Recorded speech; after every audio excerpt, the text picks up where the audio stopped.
Estou aqui de volta para trazer mais uma palavra de Deus ao seu coração, à sua vida. E hoje a palavra está em Atos dos Apóstolos, capítulo 9, do versículo 1 em diante. E aqui fala da conversão de um homem que era muito importante para a sociedade da época, um homem que era muito importante para todos que estavam ao seu redor e que tinha também um papel extraordinário para os judeus e para a nação de Israel. E depois que ele passa a ter uma experiência forte com Deus, com o Senhor Jesus, ele então perde todo o valor que tinha para a sociedade, mas ganha um valor diante de Deus imensurável. E graças a Deus pela vida desse homem, pela experiência que ele teve com Deus, de maneira que hoje nós temos uma boa parte do Novo Testamento, parte da doutrina e dos ensinamentos, que nos ajudam hoje a nutrir nossa fé e firmar nossa fé em Deus a partir do ensinamento desse homem. Estou falando do apóstolo Paulo, que antes era Saulo. Antes de ser o apóstolo Paulo, foi o Saulo perseguidor da igreja. E Atos capítulo 9, versículo 1 em diante diz assim: Saulo, porém, respirando ainda ameaças e morte contra os discípulos do Senhor, dirigiu-se ao sumo sacerdote e pediu-lhe cartas para Damasco, para as sinagogas, a fim de que, caso encontrasse alguns do caminho, que são os cristãos, quer homens, quer mulheres, os conduzisse presos a Jerusalém. Mas seguindo ele viagem e aproximando-se de Damasco, subitamente o cercou um resplendor de luz do céu, e caindo por terra, ouviu uma voz que lhe dizia: Saulo, Saulo, por que me persegues? Ele perguntou: Quem és, Senhor? Respondeu o Senhor: Eu sou Jesus, a quem tu persegues. Duro é para ti recalcitrar contra os aguilhões. E ele, tremendo e atônito, disse: Senhor, que queres que eu faça? E disse-lhe o Senhor: Levanta-te e entra na cidade, e lá te será dito o que te convém fazer. Os homens que viajavam com ele ficaram emudecidos, ouvindo na verdade a voz, mas não vendo ninguém. Saulo levantou-se da terra e, abrindo os olhos, não via coisa alguma, e guiando-o pela mão, conduziram-no a Damasco. E esteve 3 dias sem ver, e não comeu nem bebeu. Essa foi uma tremenda e gloriosa experiência que o apóstolo Paulo teve com o Senhor Jesus. Como eu estava falando, ele era um perseguidor da igreja. Estava indo para Damasco para aprisionar os cristãos da época. Agora, como nós podemos ver o poder de Deus nessa experiência que Saulo teve? Ele está indo perseguir o povo de Deus. Ele está indo perseguir os cristãos. No meio do caminho, ele tem uma experiência com a luz. E veja que enquanto ele estava indo, não era durante a noite, era durante o dia. E mesmo com o sol do dia, ele tem uma experiência com uma luz, de tal maneira que ele fica cego. O tanto que a luz resplandeceu diante dos seus olhos, que ele ficou cego durante 3 dias sem conseguir ver. E quando ele tem aquela experiência com o resplendor da luz, imediatamente ele cai por terra. Ele cai e se treme todo. Então ele escuta uma voz dizendo: Saulo, Saulo, por que você me persegue? E ele imediatamente pergunta: Quem és, Senhor? E Jesus responde: Eu sou Jesus, a quem tu persegues. Primeira coisa que eu quero destacar aqui é que quando a igreja é perseguida, quando alguém se levanta para perseguir a igreja, o corpo de Cristo, eu quero acender a consciência dessa pessoa que ela não está perseguindo homens, não está perseguindo uma instituição, um povo específico. Ela está perseguindo o próprio Jesus. Jesus fala para Paulo: a tua perseguição não é contra meu povo apenas, a tua perseguição é contra mim. Por isso que o apóstolo Paulo depois vai nos ensinar lá em Efésios capítulo 1, versículo 22 em diante, E ele vai dizer que Jesus é o cabeça e a igreja é o corpo de Jesus. De maneira que quem persegue a igreja está perseguindo o corpo de Cristo, perseguindo o próprio Jesus. Então, a primeira coisa que eu aprendo aqui é que eu não preciso me preocupar para me defender. Eu não preciso me preocupar se eu estou sendo perseguido porque sou cristão, porque a perseguição não é contra mim, é contra o próprio Jesus. E eu não preciso me defender porque Jesus vai se defender. Jesus me defendendo, Ele está defendendo a si mesmo. E se Jesus não me defender, então eu não preciso buscar me defender, porque Ele está no controle de todas as coisas. E se Ele, que está sendo perseguido, não se defender, então é porque Ele não quer se defender. Ele não quer que eu seja defendido. Essa é uma revelação que precisamos ter. Quando eu vejo pessoas, sabe, usando redes sociais, usando tudo que tem nas mãos para se defender e ainda usando da palavra de Deus para amaldiçoar outras pessoas que falam mal delas, falta um pouco mais de revelação.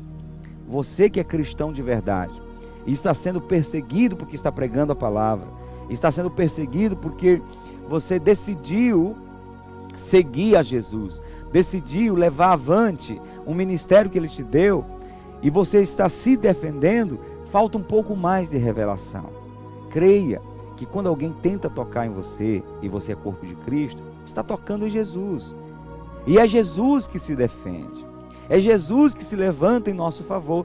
Lembra da palavra que o Senhor Jesus libera para um dos anjos da igreja da Ásia, dizendo: olha, aqueles que têm te perseguido, aqueles que têm te humilhado, aqueles que têm se levantado contra você, eu farei que eles se ajoelhem, se humilham diante de você. Eles vão passar por situações onde vão se humilhar e eu vou te engrandecer. Ou seja, é Jesus que nos defende, é Jesus que dá respaldo, é Jesus que faz a defesa da nossa vida. Não seria por isso, por exemplo, que Jesus nos ensina na sua palavra que se alguém bater na nossa face, devemos dar também a outra. Se alguém quiser nos obrigar a caminhar 1 milha, devemos ir até 2, se possível for. Se alguém quiser nos tomar o terno, vamos dar também a camisa. Enfim, não devemos nos defender, porque somos corpo de Cristo. Quem nos toca, toca em Cristo. E se Cristo não nos defender, é porque Ele quer que a gente passe pela situação. A Bíblia diz em Romanos capítulo 8, 28 e 29, que todas as coisas cooperam para o bem daqueles que amam a Deus. Se eu amo a Deus de fato e de verdade, se eu estou na presença de Deus, é Ele que vai me guardar, é Jesus que vai fazer a minha defesa, e eu não preciso usar o meu braço, meu talento, minhas forças, as redes sociais para ficar me defendendo, porque Jesus é a minha defesa. Ele é o meu baluarte, Ele é o meu escudo e a minha fortaleza. E então eu quero motivar você, eu quero, com essa palavra, incentivar você a crer mais, confiar mais, esperar mais em Jesus e não ficar tentando fazer tuas próprias defesas, mas deixar que Ele te defenda. O apóstolo Pedro disse que se somos perseguidos por causa do nosso mau caráter, é vergonha para nós, mas se somos perseguidos porque decidimos seguir a fé em Jesus, bem-aventurados somos, felizes somos. Então, fique firme, creia que o Senhor está te defendendo, que o Senhor é aquele que faz tua defesa, assim como Ele defendeu os cristãos de Damasco e os cristãos da época, então Ele vai nos defender também. A segunda coisa que eu vejo aqui é que quando Saulo tem esse encontro com o Senhor Jesus, a primeira coisa que a primeira expressão dele é externar uma preocupação em não apenas conhecer Jesus, mas sobretudo saber o que Jesus queria da sua vida. Ele pergunta: Senhor, o que queres que eu faça? Qual será meu papel daqui para frente, uma vez que estou tendo encontro contigo? E devemos considerar essa expressão e aprender com isso, porque os cristãos do século 21 estão muito preocupados com o que Jesus vai fazer com eles. Então as pessoas entram nas igrejas, elas vêm e expressam uma fé no Senhor Jesus, mas você percebe que a maioria estão preocupados. O que Jesus vai fazer para mim? Uma vez que eu entreguei minha vida para o Senhor Jesus, agora qual o benefício eu vou receber? É claro que não está errado em buscar as bênçãos do Senhor. Não está errado em você e eu estarmos clamando, nós fazemos isso sempre, porque é do Senhor que vem o nosso socorro. E o próprio Jesus falou que aquele que deixou tudo por causa dele ganhará 100 vezes mais. Agora o ponto é, temos deixado tudo por causa dele? Temos deixado nossos prazeres? Temos deixado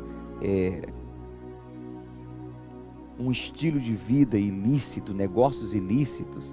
Temos deixado o pecado por causa dele? Temos deixado o adultério, as bebedeiras, os vícios? Temos abandonado o pecado por causa do Senhor Jesus? Ele disse que são aqueles que deixam tudo por causa deles, que de fato vão receber 100 vezes mais.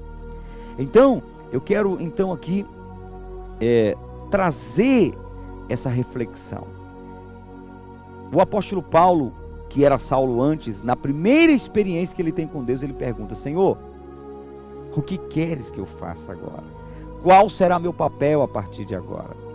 Isso deveria ser uma preocupação nobre de cada um de nós cristãos. Quando eu me converti em 1997, eu me converti e eu não tinha ainda entrado numa igreja evangélica, eu nunca tinha participado de um culto. E eu já dizia para minha esposa, antes de conhecer o processo de crescimento no reino de Deus, eu dizia para ela: eu vou me converter e vou me dedicar a Deus, vou me preparar, vou estudar e eu vou ser pastor. Eu quero que minha vida resulte numa obra para Deus. E eu dizia também, eu vou tocar numa banda evangélica, eu era guitarrista de banda, e eu dizia, eu vou dedicar minha vida como músico no reino de Deus, e eu vou ser um pastor. Então, a palavra de Deus estava entrando no meu coração, e eu já estava querendo saber, eu já estava preocupado qual seria meu estilo de vida para Deus. Eu não queria saber, eu não estava preocupado sobre as bênçãos que eu iria receber. Eu nem tinha noção do quanto eu iria ser abençoado, mas eu queria saber o quanto eu poderia oferecer do meu talento, da minha vida, do meu tempo, da minha juventude, das minhas forças para o meu Senhor. Aí eu me converti com 17 anos. No final dos 18 anos eu já estava envolvido na obra de Deus, fazendo missões, indo pregar nos interiores, e com 2 anos depois de convertido, eu fui fazer missão em uma outra cidade, e a minha vida foi crescendo, eu fui me desenvolvendo no reino, e o meu desejo era realmente dedicar o resto da minha vida na obra do Senhor. Eu não queria fazer outra coisa a não ser a obra de Deus, pregar o evangelho, levar pessoas ao evangelho, a salvação, a experiência de salvação em Cristo Jesus. Então, o Espírito Santo tocou meu coração, o Espírito Santo veio sobre mim, e então eu posso compartilhar e testemunhar desse sentimento que Saulo teve quando ele se encontrou com o Senhor Jesus. O que queres que eu faça, Senhor? Eu era um perseguidor da igreja, eu estava indo perseguir, agora eu tenho um encontro com o Senhor, agora eu percebo que eu estava lutando contra o próprio Deus, e a minha vida não pode agora ser normal a partir de agora, a partir desse momento. Eu preciso saber o que eu vou fazer para o Senhor. Se você continuar lendo o texto, você vai perceber que no versículo 22, Saulo já estava agora saindo por todas as cidades pregando o evangelho, e a Bíblia diz que agora ele se dedicava muito mais para convencer os judeus que Jesus era o Cristo, que Jesus era o Filho de Deus, que Jesus de fato não era uma seita, não era uma religião, não era um movimento que os discípulos criaram. Jesus de fato nasceu da Virgem Maria, e ele cresceu em santidade, e aos 33 anos ele então se apresentou para morrer na cruz do Calvário, se entregou por nós, derramou sangue puro e santo para redimir a humanidade, que Jesus de fato era aquele que foi profetizado e testemunhado pelo profeta João Batista, que dizia: eis o Cordeiro de Deus que tira o pecado do mundo.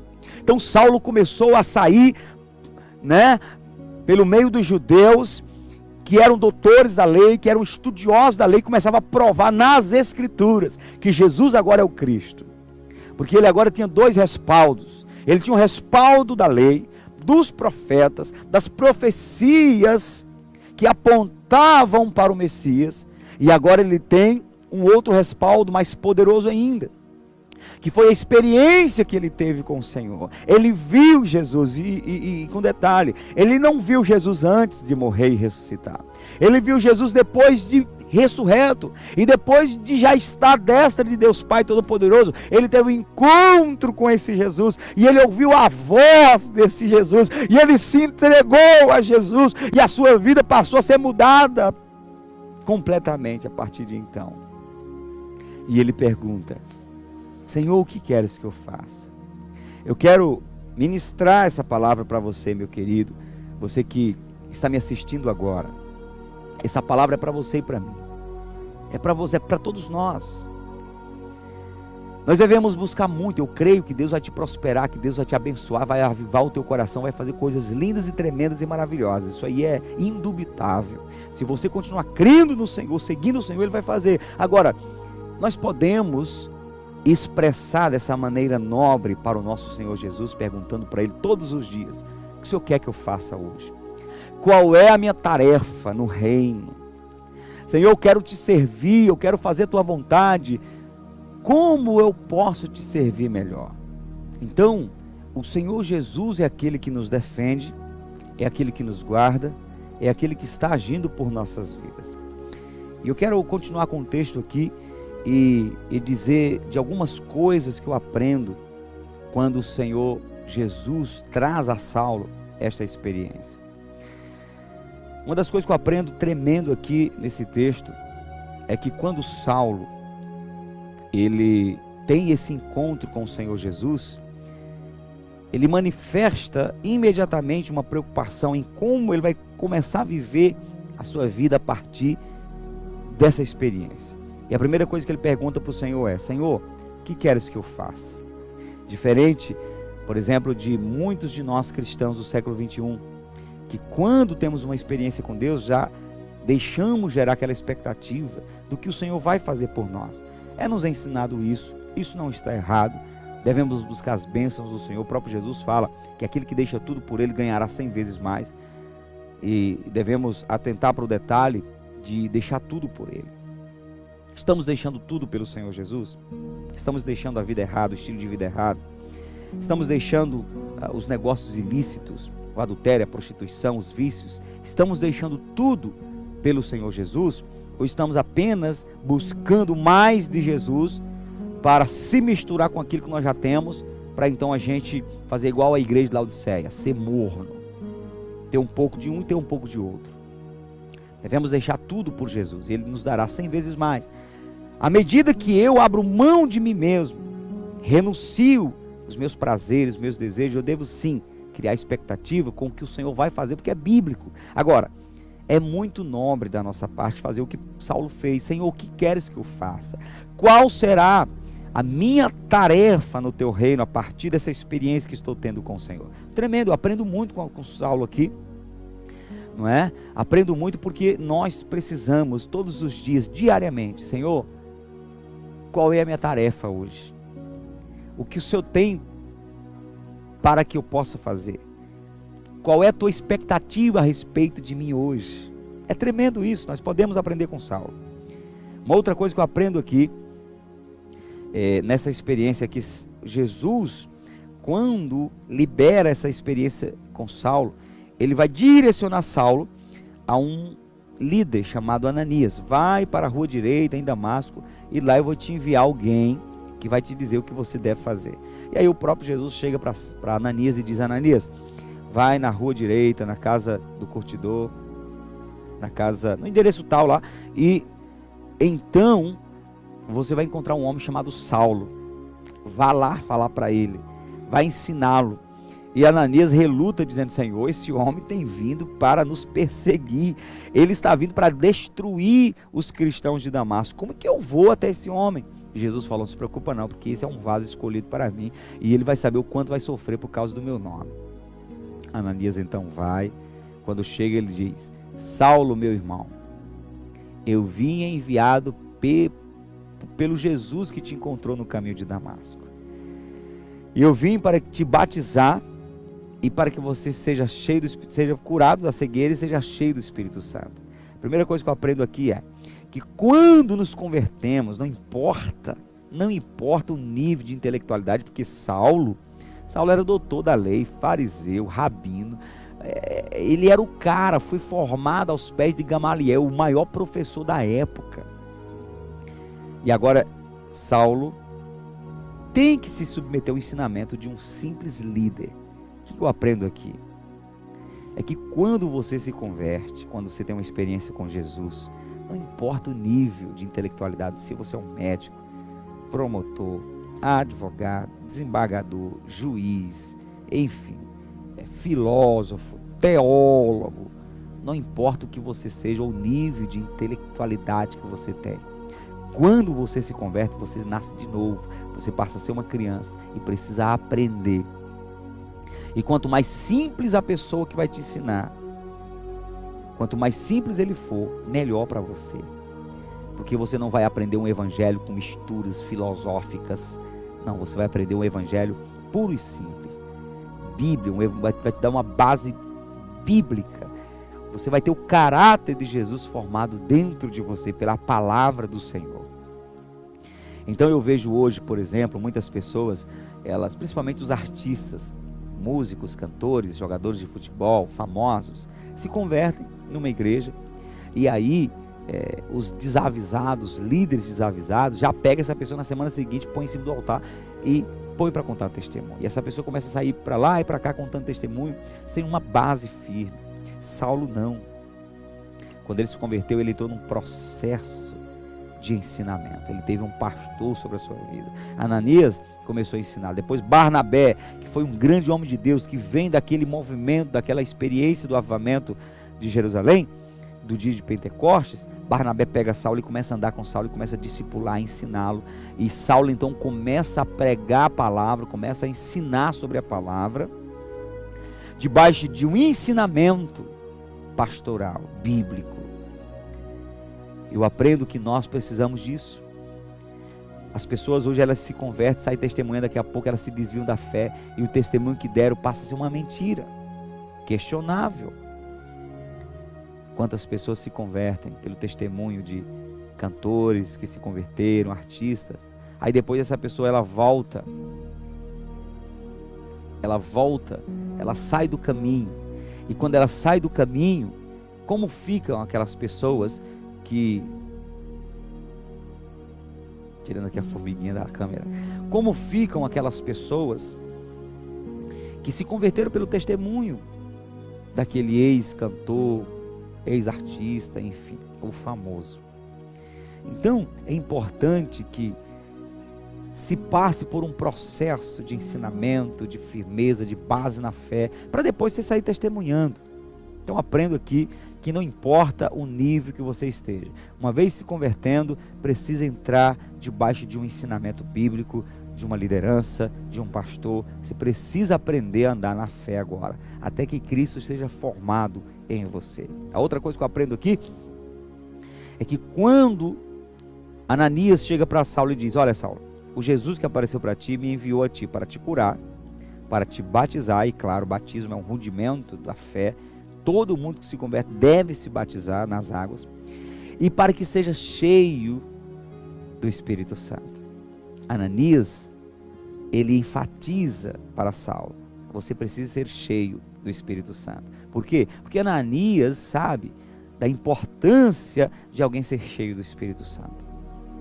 Ele vem daquela experiência do dia de Pentecostes e das experiências seguintes, onde o Espírito Santo foi derramado sobre os cristãos, e eles foram transformados. O próprio Pedro, que era um covarde, o próprio apóstolo Pedro, que negou Jesus 3 vezes, depois que é cheio do Espírito Santo, passou a ser aquele homem corajoso, e enfrentava doutores e reis, e não negava mais o nome de Jesus, por causa do Espírito Santo que ele recebeu. Então Ananias disse para Saulo: Saulo, é importante que você receba o Espírito Santo. Eu acredito que até Ananias não confiava muito na experiência de Saulo, se ele não fosse cheio do Espírito Santo. Ele poderia se desviar e voltar, não é, a perseguir a igreja. Então, para garantir a sua firmeza, para garantir a sua transformação, ele diz: você precisa ser cheio do Espírito Santo. E é claro que Saulo ali foi cheio do Espírito Santo. E nós podemos aprender com isso, meu querido e minha querida. Precisamos receber o Espírito Santo. Precisamos ser guiados pelo Espírito Santo. A outra coisa que eu aprendo aqui para terminar com essa palavra é que Saulo, no caminho de Damasco, ele não teve um encontro com uma religião, com uma seita, com um movimento, ou apenas com um convencimento na sua mente. Saulo teve um encontro com o fogo de Deus. Por que eu digo fogo?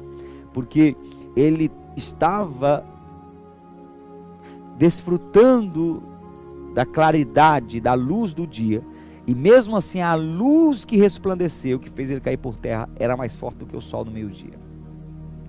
Então, e dessa luz sai uma voz dizendo: eu sou Jesus. Então Jesus não se apresenta para Saulo como apenas um doutrinador. Ele se apresenta como Deus. Ele se manifesta como Deus. Aquele mesmo Jesus que se apresentou para João na ilha de Patmos. João estava lá em espírito no dia do Senhor, escuta uma voz atrás dele. Quando ele vira para olhar essa voz, ele viu um homem perfeito, cujos olhos eram como chamas de fogo, os pés ardendo em chamas, como latão reluzente, como se tivesse sido tirado de uma fornalha. E Jesus se apresenta para João como o Deus de fogo que ele é. Jesus se apresenta para Saulo como o fogo que ele é. Porque a luz, ela provém do fogo. Por que o sol brilha tanto? Porque o sol é constituído de fogo. E a Bíblia diz que Deus é fogo. Quando chegamos em Hebreus capítulo 12, versículo 29, diz: Deus é um fogo consumidor. Saulo teve uma experiência com este fogo. E eu amo esta palavra porque eu sei que nós necessitamos deste fogo. Jesus falou assim: sede vós, pois, perfeitos, como perfeito é vosso Pai que está nos céus. Ele estava falando assim: vocês precisam ter essa natureza de fogo. Isaías teve experiência com esse fogo. Quando o fogo tocou seus lábios, ele foi mudado em um outro homem. Moisés, quando teve um encontro com o fogo da sarça ardente, ele nunca mais foi igual. João Batista carregava este fogo. Em Malaquias fala que João Batista viria preparando o caminho do Senhor como fogo do ourives. Jesus, o próprio João Batista profetizou que Jesus nos batizaria com o Espírito Santo e com fogo. Nós precisamos deste fogo. Quando o Espírito Santo desceu sobre o dia de Pentecostes, no dia de Pentecostes sobre os irmãos, os 120 cristãos, discípulos, a Bíblia diz que ele desceu com a marca de fogo, línguas repartidas como de fogo repousou sobre a cabeça de cada um deles. Nós precisamos deste fogo. É este fogo que vai nos incendiar e nos fazer apaixonados por Jesus, nos manter no primeiro amor. Precisamos deste fogo. Sem este fogo, não temos condições de sermos parecidos com Deus, porque Deus é fogo consumidor. Receba essa palavra. Que você possa ter uma experiência com este fogo. E que uma vez encontrando com este fogo, você possa se disponibilizar perguntando: Senhor, qual é a minha tarefa no teu reino? E que você possa se submeter a um ensinamento cuja base seja 100% bíblica, para que você fique firme, não somente experimente um avivamento, mas permaneça nesse avivamento. Que você seja cheio do Espírito Santo. Em nome de Jesus. Receba essa palavra, porque eu creio que ela é de Deus para você e para mim e para todos nós. Aleluia.